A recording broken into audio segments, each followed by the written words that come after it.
Hola, te saluda el pastor Carlos Mraida. Qué bueno que te hayas conectado con nosotros. Estoy muy entusiasmado porque en los próximos minutos vas a recibir una palabra que seguramente va a transformar tu vida. No estás solo, estamos para ayudarte. En pantalla está nuestro número de WhatsApp para que te comuniques con nosotros. Dios te bendiga.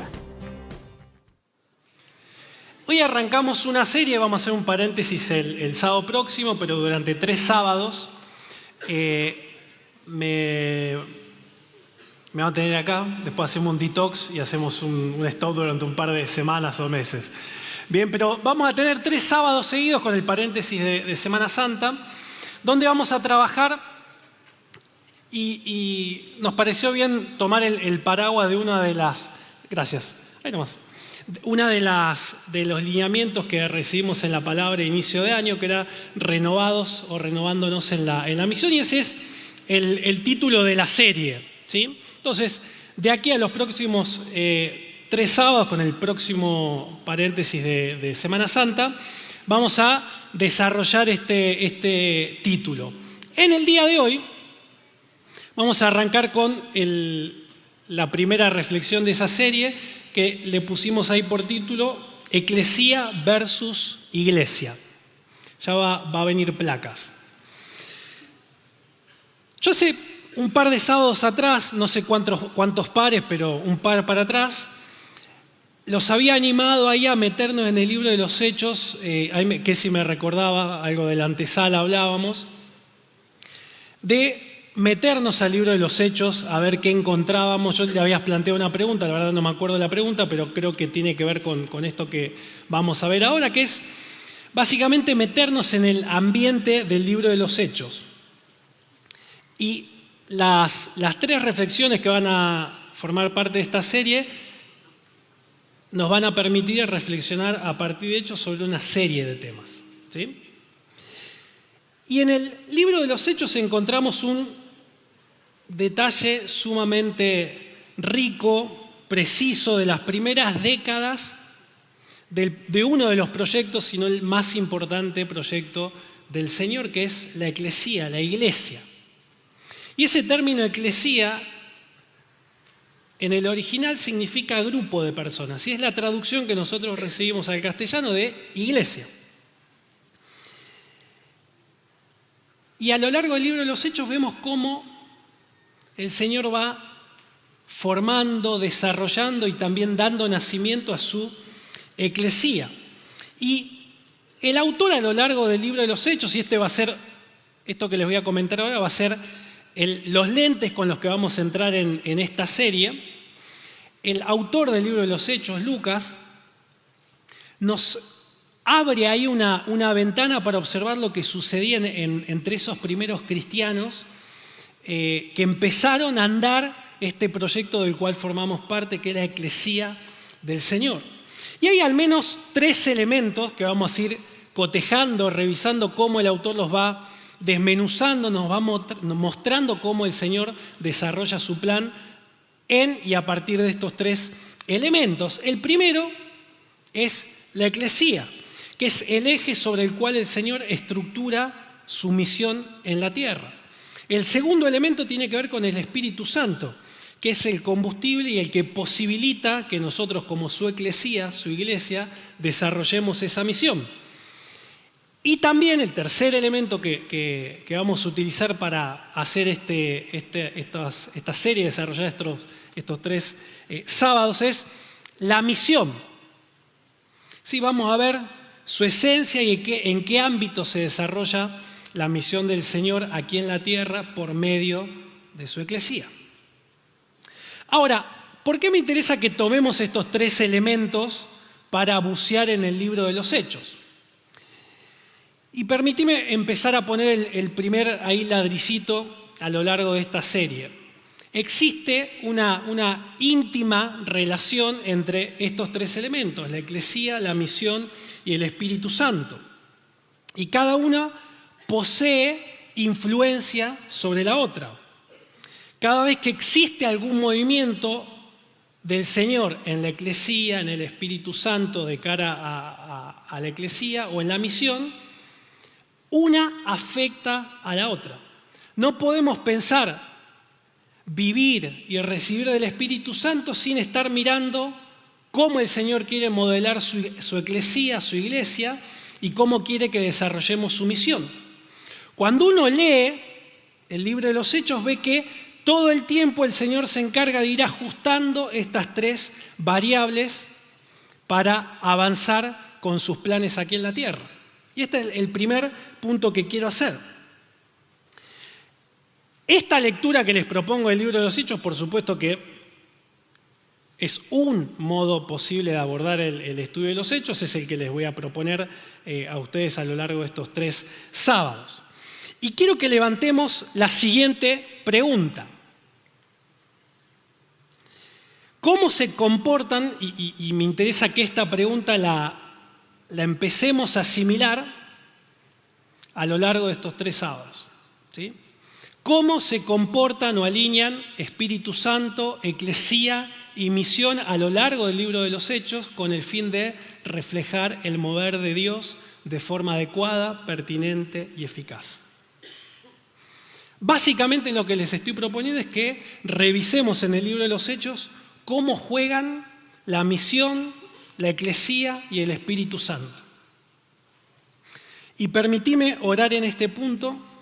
Te pido que me acompañes ahí inclinando tu rostro y le pidamos ahí, Espíritu Santo, te pedimos que ahora vos en medio nuestro desciendas con un manto de entendimiento, que nos permitas hacernos de herramientas, de enseñanzas, para poder ser sabios administradores de toda la gracia que vos estás depositando en nosotros en este tiempo. Ahora, Señor, te pido manto de entendimiento en cada uno de nosotros, para que tu Espíritu Santo siga obrando en medio nuestro y nosotros podamos canalizar todo lo que está viniendo del cielo aquí en nuestra congregación. Amén, amén. Entonces, cada vez que en la historia de la iglesia, pero en el libro de los Hechos en particular, hay un desacople, es decir, no están alineados estos 3 elementos, Espíritu Santo, eclesía y misión, hay una disonancia. Cuando la eclesía quiere avanzar sin el combustible del Espíritu Santo y desacoplado de la misión, tenemos dificultades. Pero cuando la eclesía está alineada con esa misión, pero no tiene el combustible del Espíritu Santo, deviene sin frutos. Y así combinaciones al infinito. Entonces el primer punto que quiero hacer y proponerles esta lectura a modo de granito de arena para aportar en este proceso que el Señor nos está llevando como congregación, poder tener esta mirada. Y volvemos a la pregunta, ¿cómo se comportan o alinean Espíritu Santo, eclesía y misión a lo largo del libro de los Hechos para que los planes del Señor avancen en este mundo? Ahora, esa interrelación vamos a ver a lo largo de todo el libro que es o se mantiene en constante dinámica. Es una interrelación que está constantemente siendo ajustada en alguno de estos elementos, eclesía, misión, Espíritu Santo. Ahora, permitime seguir avanzando habiendo puesto este primer ladrillito, ¿sí? Y el título responde a lo siguiente, que iglesia no es eclesía. Iglesia no es eclesía. A lo largo del Nuevo Testamento encontramos que se utilizan intensamente la palabra eclesía, que es traducida al español como iglesia. Ahora, ahí tenemos que detectar, poner luces de alerta, unos primeros obstáculos o escollos. Lo que nosotros entendemos como iglesia no es lo que refleja el Nuevo Testamento ni el libro de los Hechos en particular. Para decirlo de otra forma, al leer iglesia se nos disparan al menos dos comprensiones que limitan la eclesía. Es decir, cuando leemos iglesia estamos entendiendo algo bastante diferente de lo que está desarrollándose en el libro de los Hechos. Y permitime ponerlo así, ¿no? La primera hay al menos dos limitaciones. De nuevo, propongo esta lectura, luego la juzgaremos entre todos, ¿no? Pero primero me parece que hay una limitación que le puse longitudinal, ¿sí? Una limitación longitudinal de la eclesía. Es decir, limitamos el alcance y la potencia de lo que enseña el Nuevo Testamento respecto de la eclesía cuando nosotros entendemos iglesia. ¿Por qué? Porque ¿a dónde viniste vos?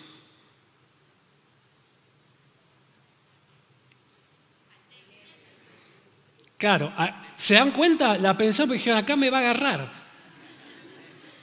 Ahí ya estamos haciendo mella la cuestión. Bien. ¿Quién dijo al templo? Ya está, ahí está sintetizado el punto. Cuando decimos voy a la iglesia, ese es un error teológico, porque es una comprensión errada de la eclesía. Entonces nosotros lo que entendemos por iglesia, se lo enchufamos a la eclesía y tapamos o limitamos el alcance, la longitud que tiene la eclesía en el Nuevo Testamento. Si nosotros cuando venimos acá decimos que vamos a la iglesia, reducimos el alcance de la eclesía a la iglesia.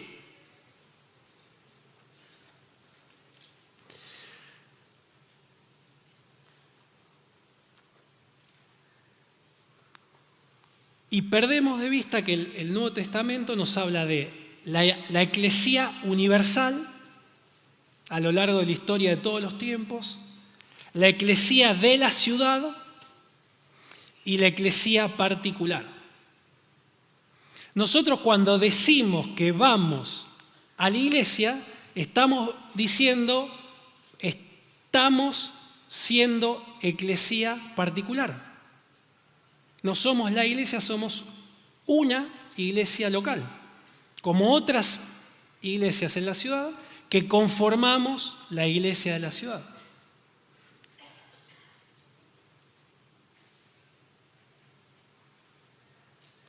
La otra limitación de la que adolece nuestro término chiquito iglesia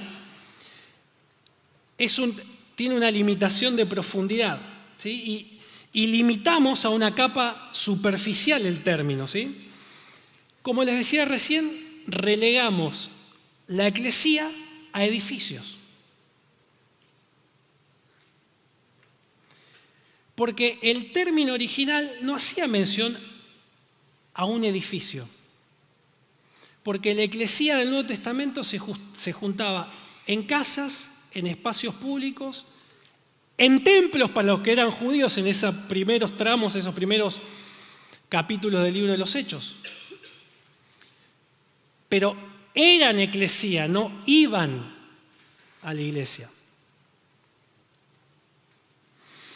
Ahora, como empezamos a intuir, el problema no es de traducción. No es de que tachemos la palabrita y pongamos otra. Sino que esa traducción evidencia un modo que limita el potencial de la eclesía del Nuevo Testamento en nuestra actualidad. Entonces, ¿qué es lo que sucede? Si mi idea de eclesía es acotada, ¿qué va a pasar con el Espíritu Santo y con la misión de la eclesía?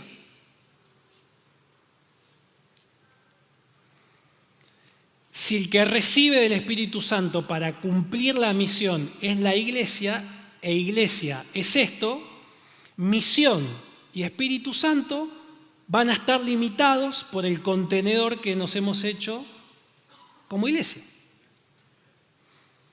De nuevo, no es un error de traducción. El tema es que a la eclesía le enchufamos iglesia para limitar el alcance y potencia que tiene. Ahora, permíteme poner esta pregunta en medio nuestro. ¿Qué efectos tiene limitar la eclesía a nuestro concepto de iglesia? Como les decía recién, limita el mover del Espíritu Santo a la iglesia, porque si iglesia es templo, el Espíritu Santo ¿dónde se va a mover? En la iglesia. Luego, fuera de la iglesia, no hay mover del Espíritu Santo. Este es un tabique, una pared que hemos levantado y que es necesario que en este tiempo desandemos ese camino. Y no solamente limita la expresión del Espíritu Santo a través de la eclesía a nuestro concepto de iglesia, sino que va a limitar la misión de la iglesia o la misión de Dios que le encomendó a la eclesía. ¿Por qué? Porque la misión, ¿dónde va a transcurrir? En la iglesia.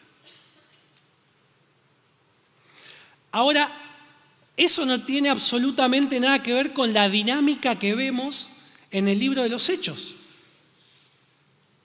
No hay nada como vengan a la eclesía y reciban del Espíritu Santo.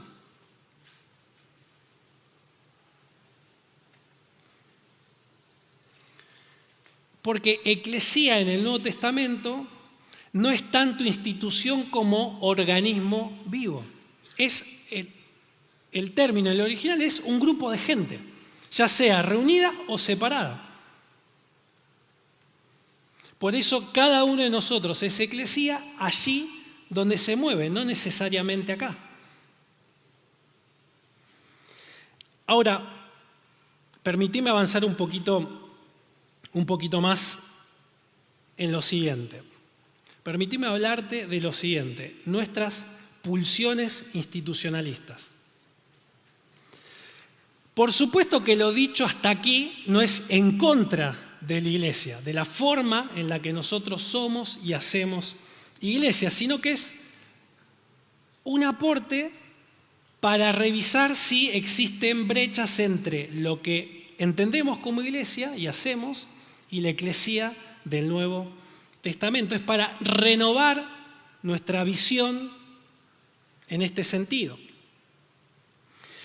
Y lo dicho tampoco implica que está mal organizarse y que está mal la institución y que está perfecto fluir sin limitaciones tipo un... No.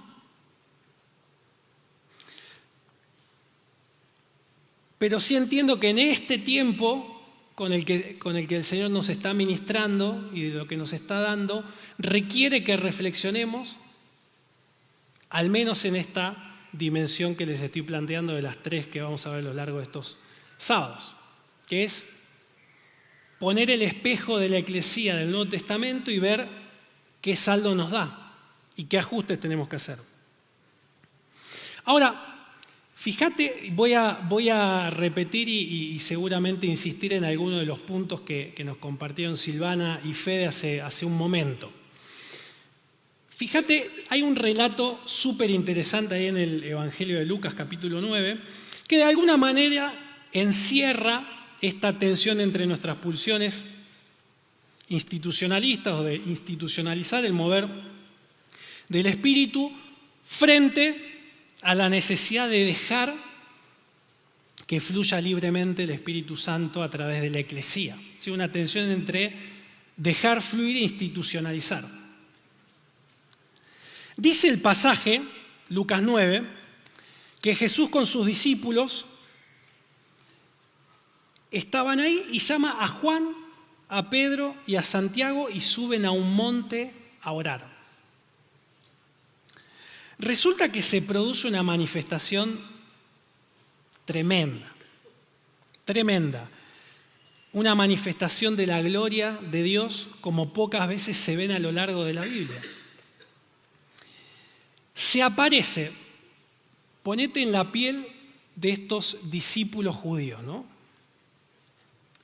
Se aparece Elías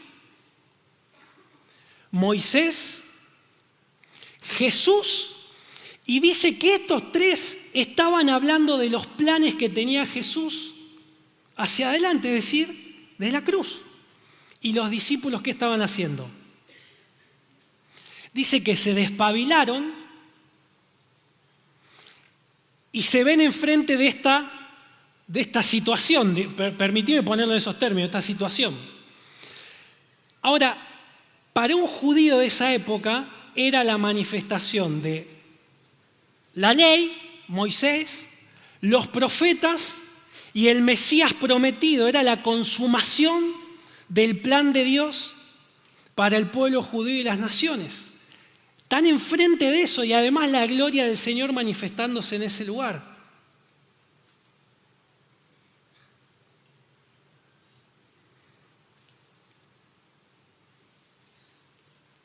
¿Y qué hicieron estos tipos? La historia es conocida. Permitidme leer el pasaje para poner una base común. Maestro, qué bien que estamos aquí. No lo dijo en buen porteño, maestro, rabí.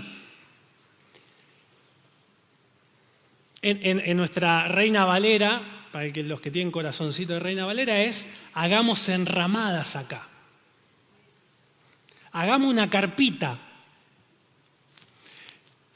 Fíjate lo que dice, ¿no? Maestro, qué bien que estemos aquí. ¿Podemos levantar 3 albergues? Es decir, es por ustedes, no por nosotros. Es para que... ¿Podemos levantar 3 albergues? Uno para vos, Jesús, otro para Moisés y otro para Elías. Y agregamos nosotros un porteño y ya fue. Ya está.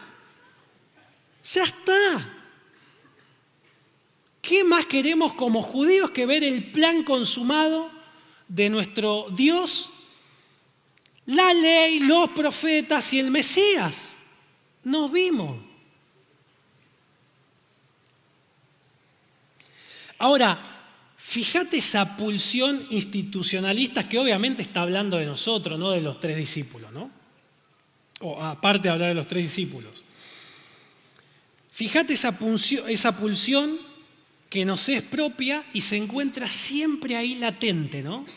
Esto por controlar, que no se me vaya de las manos todo esto, a ver si... Pero es por ustedes, no por nosotros. Y esa pulsión nos tenemos que cuidar frente al mover del Espíritu. ¿Qué hicieron estos 3 tipos? Querían estructurar limitando el mover de Dios. Te hago la casita y quédate acá, ni se te ocurra bajar. Y de paso nosotros nos quedamos acá.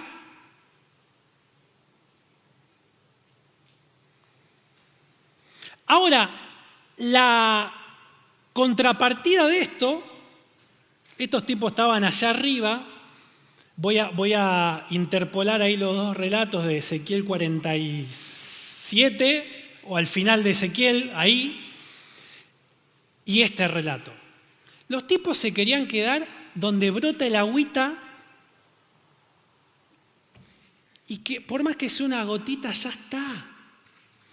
Ahora, el pasaje que nos compartió Fede es agua que brota, pero que baja.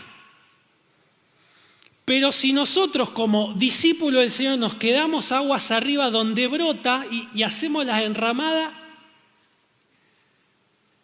esa agua no va a empezar a fluir en intensidad, en velocidad y en profundidad. No lo va a hacer. Interpolo los 2 pasajes y el punto es... Está la señal, nos sale, es tremendo, pero nos sale. Controlo, aseguro y me quedo calentito. Pero la indicación profética que nos traía Fede es, tenemos que tirarnos aguas abajo hacia el llano para ganar en velocidad, intensidad y profundidad. porque si no la vida que está ahí arriba no va a vivificar lo muerto que está en el valle. No va a pasar. Y es todo el punto de esto, que esa agua fluya. ¿Y quién encarna esa agua? Los discípulos. Los que no estaban aguas arriba, abajo no podían desarrollar la misión. Querían liberar a la gente y no lo podían. Literalmente, más abajo en ese pasaje, dicen los discípulos no están pudiendo. Y bajan esto, que habían estado en el monte glorioso de la transfiguración, recibiendo señales, todo, y pueden hacerlo. Esa señal no era para quedarse ahí, era para seguirla en la dirección que estaba planteando Jesús, que es aguas abajo.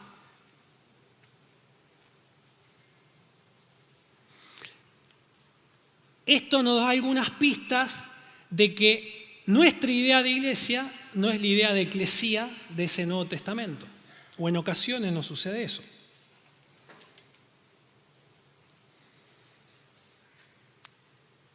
El mover del Espíritu en el libro de los Hechos es expansivo, pide pista, pide cancha. No es únicamente centrípeto, sino que es sobre todo centrífugo, hacia afuera. Pide ser liberado ese dunamis del Señor.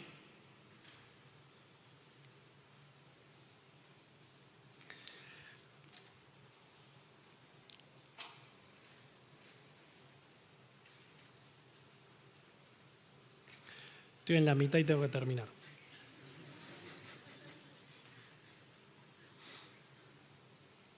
¿Estamos hasta ahí? Sí. Ahora, permitime decir rápidamente, y cuando estoy diciendo rápidamente no estoy tirándote un rápidamente para repetirlo 3 veces hasta que termine. Yo lo voy a hacer rápido, así cerramos orando. Muchos fechan o colocan el inicio de la eclesía en esos primeros 2 capítulos, sobre todo el capítulo 2, pero en esos 2 capítulos de Hechos, donde se derrama el Espíritu Santo, en los términos de Lucas, la promesa del Padre, y sucede todo lo que sucede en esta fiesta judía de Pentecostés. Ahora,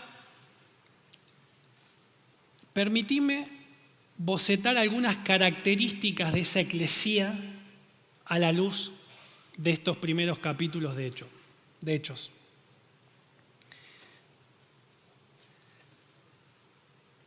Era una iglesia que se movía desde la homogeneidad hacia la pluralidad. Inician todos judíos, pero fíjate que inmediatamente,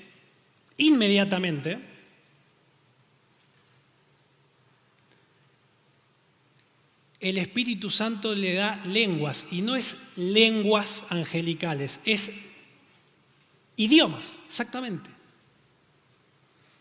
¿Por qué? Pues toda la gente que estaba en ese lugar, en esa fiesta, multitudes, eran de diferentes países y decían, lo voy a decir rápido, ¿no? Estos galileos, estos brutos, no, lo que les llamó la atención era que gente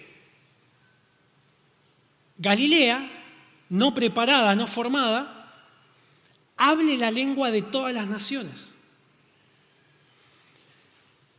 El primer impulso que da el Espíritu Santo es salir del núcleo judío al cristianismo. Lo primero que pasa. Nosotros nos quedamos en las lenguas, ¿no? Pero la lengua, de nuevo, esta pulsión de te encierro aquí y no te muevas, ¿no? Nos asombra como lenguas de fuego, pero el mensaje, la señal profética, la indicación de esa señal era, miren que esto no es para ustedes solamente. Y para un judío tener contacto con otras naciones era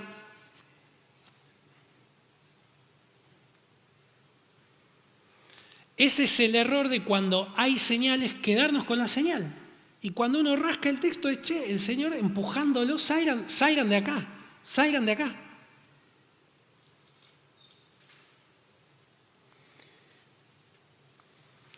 Poné el pasaje, después ustedes lo van a leer, Hechos 2, del 8 al 13, que es esto lo que le acabo de decir. La segunda es unidad en la pluralidad. Avanza el libro de los Hechos y se empieza a poner más plural la Eclesía del Señor. Y empieza a vemos más protagónico a Pedro y ese primer anillo de discípulos que habían visto, comido y andado con el Señor, pero esto se empezó a poner más plural y empiezan a ingresar perfiles que tensionan esa unidad.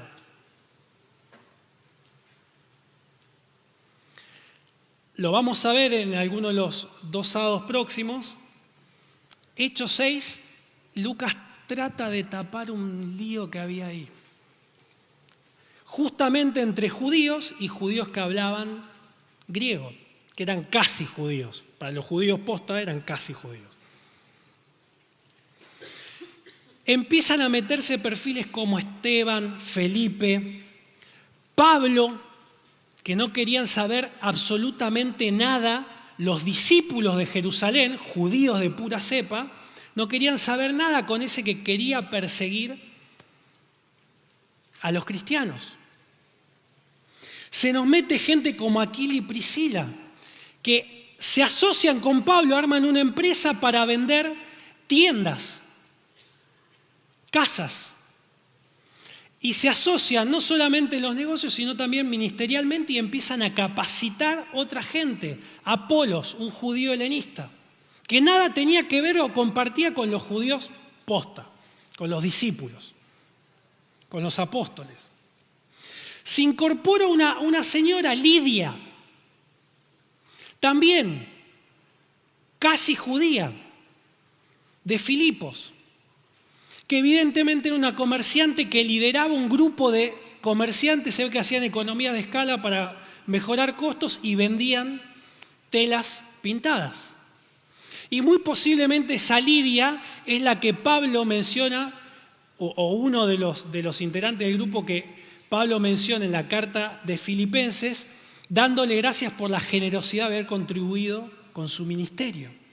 Y se empieza a poner muy plural el tema. Corto ahí. Simplemente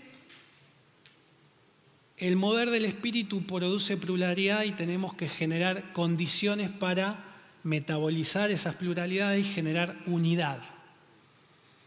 Lucas se encarga de barnizar, pero cruje bastante en el libro de los Hechos esto. Lo dejo ahí solamente.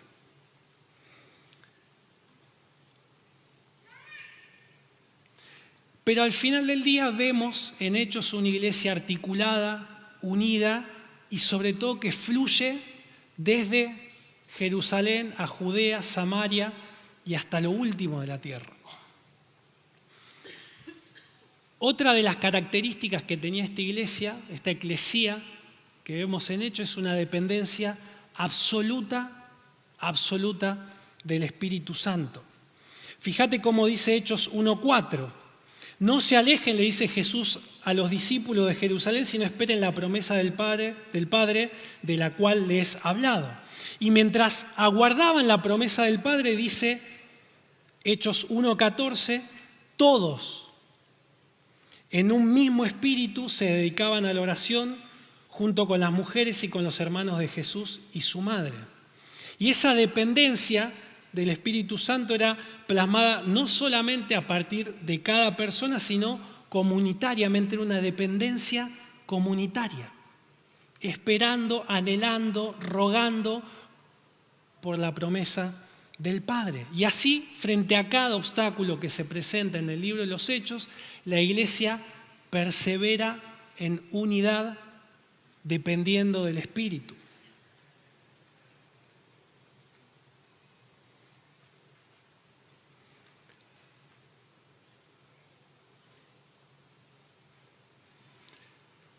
Estoy decidiendo si te mentí o no hace un ratito. Ja.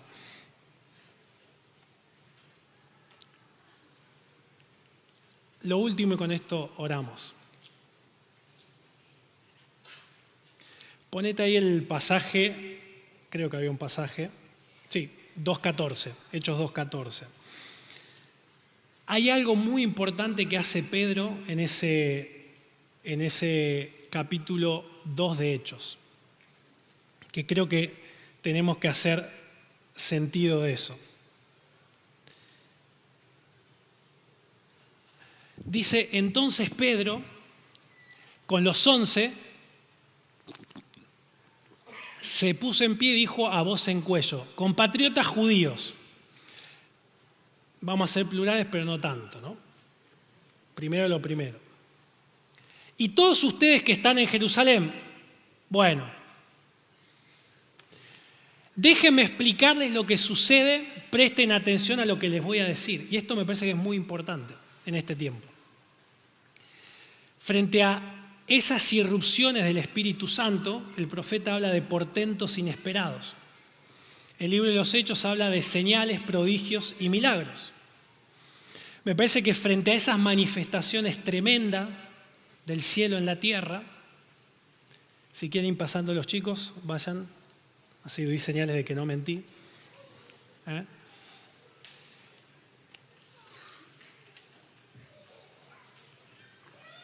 Creo que hay... Teníamos otro versículo ahí, avanzajero nomás. Lo que hace Pedro aquí es trabajar sobre dos dimensiones del tiempo, Cronos y Kairos. Y creo que es lo que tenemos que pedirle al Señor que nos revele también como eclesía particular, como eclesía de la ciudad y de la nación. Que es entender, Cronos es el tiempo, el calendario. Lunes, martes, miércoles, 4 de la tarde, o 2014, 2015, 2016, es tiempo, cronómetro. ¿Sí? Kairos no es tanto tiempo cuantitativo como lo es Crono, sino una dimensión cualitativa del tiempo. Cronos responde a la pregunta de qué hora es, y Kairos es qué está haciendo el Señor en esta hora. Y Pedro lo que se para y se pone de pie y empieza a hablar. Creo que había puesto un versículo más adelante, a ver, no hay más, ¿no? Pero ahí está. Sucede, este es el marco profético que setea Pedro, y dice, gente, está pasando esto, Kairos. En este crono está pasando este Kairos. Sucederá que en los últimos días, dice Dios, derramaré de mi espíritu sobre todo ser humano. Sobre todo ser humano. Vamos a ver después que a Pedro le costaba esto de todo ser humano. De nuevo, un concepto limitado tenía ahí. Todo ser humano es toda carne, no unos u otros. Los hijos y las hijas de ustedes van a profetizar. Tendrán visiones los jóvenes y sueños los ancianos. En esos días derramaré mi espíritu aún sobre mis siervos y mis siervas y profetizarán.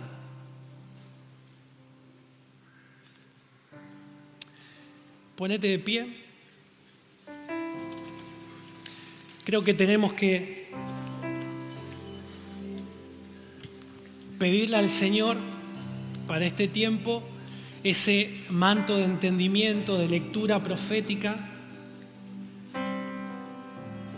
del Kairos que estamos viviendo.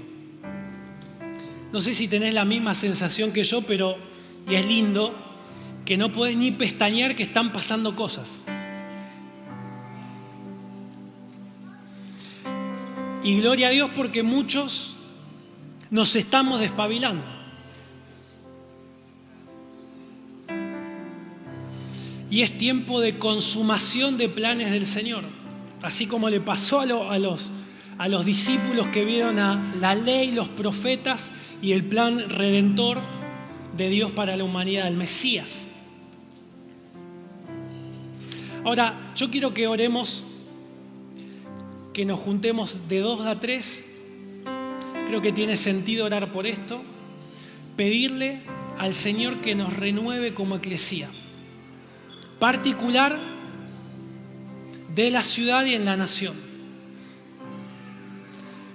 Porque nada vamos a poder hacer si no es juntos, en unidad, no solamente nuestra congregación. No basta con que nos pase a nosotros, pues no somos la iglesia, somos una eclesía dentro de otras más. Así que te pido que ores ahí un momentito pidiendo renuevo en toda eclesía, particular de la ciudad y de la nación.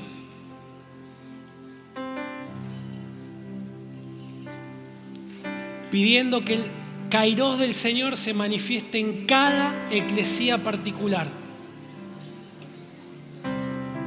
En cada eclesía particular.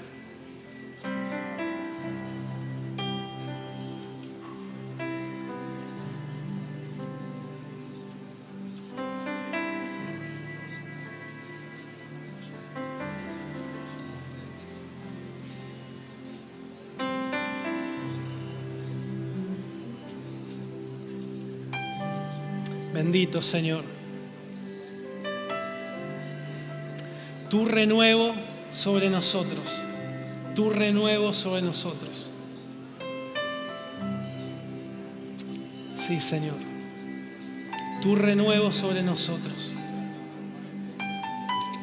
Como eclesía particular de la ciudad y en la nación. Tu renuevo, Señor. Amplía nuestros horizontes, amplía nuestra mirada, amplía nuestro recipiente.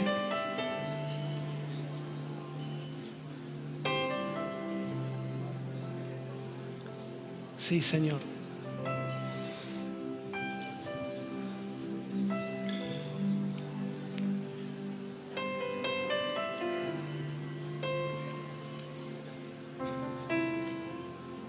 Bendito Señor.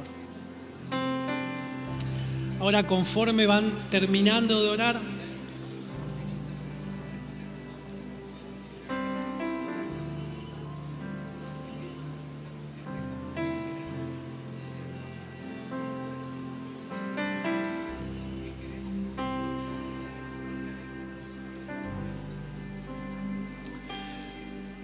ahora vamos a orar pidiendo sobre cada uno de nosotros.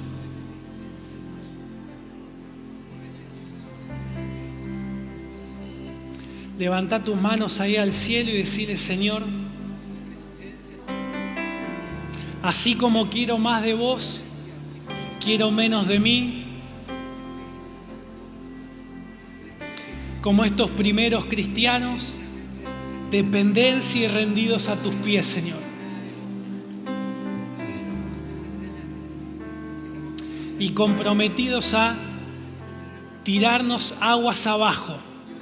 No hacer enramadas, sino seguir las señales. Seguir las señales. Ganar en profundidad, intensidad y velocidad. Ahora, Señor, te pedimos que vos hagas tu obra en cada uno de nosotros. En cada uno de nosotros. Dependemos de vos, Señor, en este proceso. Dependemos de vos. En el nombre de Jesús. En el nombre de Jesús.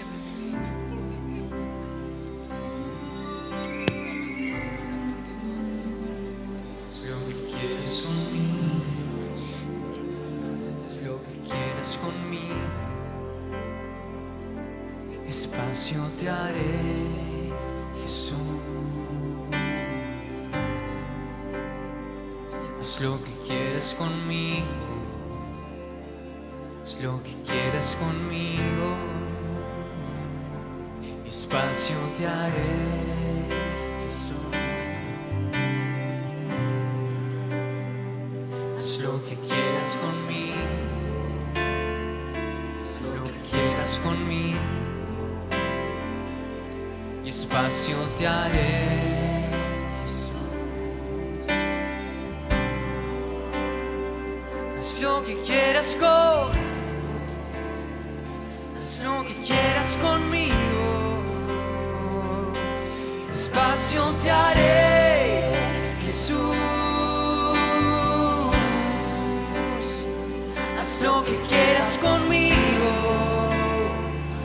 lo que quieras conmigo.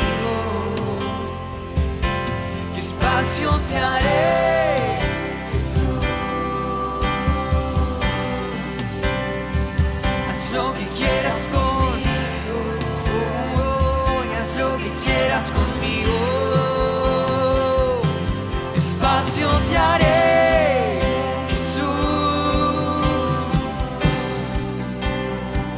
Haz lo que quieras conmigo, haz lo que quieras, y espacio te haré, Jesús. Haz lo que quieras conmigo, haz lo que quieras conmigo. Sí, Señor, espacio te haré, Jesús. Haz lo que quieras conmigo, Dios. Haz lo que quieras conmigo. Qué bueno que hayas compartido este tiempo con nosotros. Si lo que recibiste añadió valor a tu vida, compartilo con alguien más. Queremos ser de ayuda para la mayor cantidad de personas posibles y vos podés ser el canal que Dios use para bendecir a otros. Si todavía no te suscribiste a nuestro canal, hacelo ahora, tocando la campanita allí en tu dispositivo. Así vas a poder recibir la información de otros contenidos que seguramente te ayudarán y te harán crecer. Y si vivís en Buenos Aires o en Gran Buenos Aires, nos encantaría conocerte personalmente. Estamos en la Avenida Independencia 1555 de la ciudad de Buenos Aires y nuestros encuentros regulares son los sábados a las 20 horas y los domingos a las 11. Te esperamos.